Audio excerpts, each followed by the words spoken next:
Hi everyone, thanks so much for joining me for today's video, how to stop fighting about money in 3 steps. My name is Adam Cole and my business is AHK Coaching, where I help couples, families, business owners have the difficult conversations about money in ways that actually leave them feeling empowered, more closely connected so that they can focus on the things they really care about. If you want more videos on topics like that, just go ahead and subscribe to my channel. I make videos every week. They go up on Wednesdays.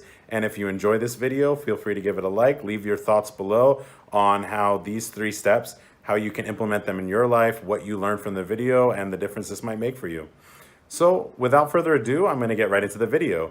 Step number 1. Recognize that having these conversations in the right way can actually make your relationship better and stronger. See, most of us avoid these because we're worried about them. There's fear, there's anxiety. Maybe we tried before and fought. However, if you actually have these conversations in the right way, they can and will make your relationship and your finances better.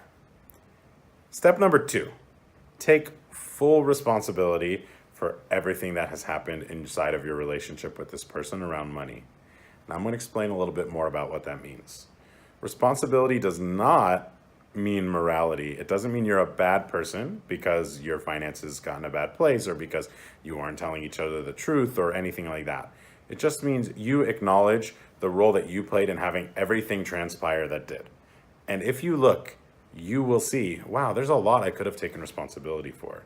And when you do this, you want to acknowledge your role in the things that haven't been working and apologize for it. That's what it looks like to take responsibility.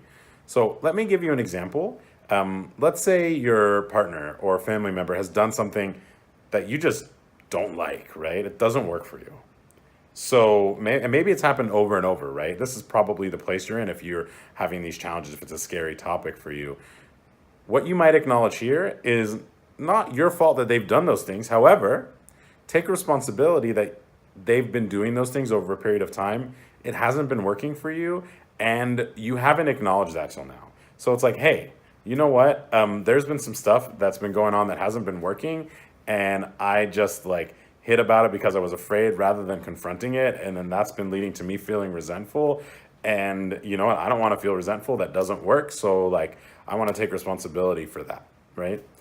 So that's step 2. Here is to take full responsibility for everything that's happened inside of that relationship.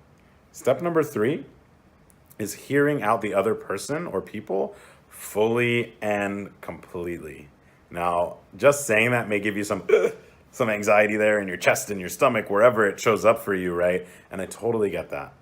But this is really where you stop fighting and create the space to have a deeper relationship and connection with that person, is by hearing them out fully and completely.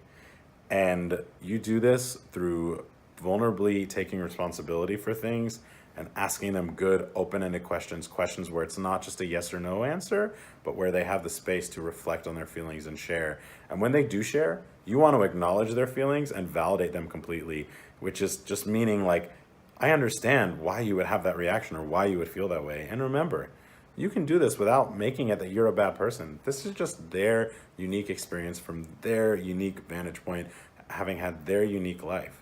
So there's nothing wrong about it. It's inherently valid, and it's just up for you to listen and recognize it from that place.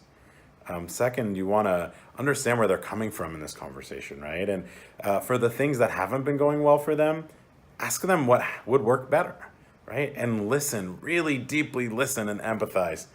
And based on whatever they say, then go ahead and implement that, right? So hear them out and then take action relevant to that. So I guess you could say that's kind of a bonus step. Step 4 is to really implement these things. Now, if you're watching, you might be saying, but, what about me? What about my preferences? So, there's a couple of things to this. First of all, this video isn't called getting what you want about money or getting your way about money. It's called how to stop fighting about money.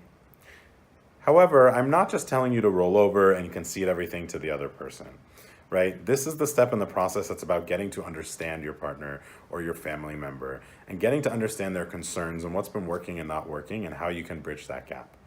And I promise you, once you've done that, if this is the kind of person who is worth being in relationship with, then they're going to be infinitely more open to hearing your side, your thoughts, your concerns, your vantage point, what hasn't been working for you, once you've done these things, once you've taken full responsibility for what's happened, acknowledged and validated their feelings and their experience on this, right? Hearing them out fully and completely. And from there, once you've heard them out, then there'll be some space for you to share.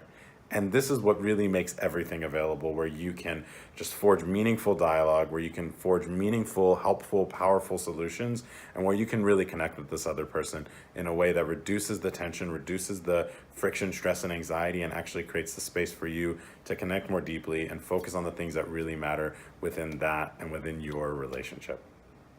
So again, the 3 steps are: number 1, recognizing that having these conversations in the right way can make your relationships better and stronger. Number 2, take full responsibility for everything that's happened that hasn't been working. And number 3, hear out the other person or people fully and completely. And from there, there will be so much open space created for you to share and to create new possibilities for your relationship together with that person. So thanks a lot for watching. Again, in the comments, welcome you to leave questions or how you relate to some of this or how you can implement it in your life. If you enjoyed the video, go ahead and give it a thumbs up, and please subscribe to my channel, AHK Coaching, for weekly videos just like this on topics related to money, finances, and relationships. Thanks so much and have a great day.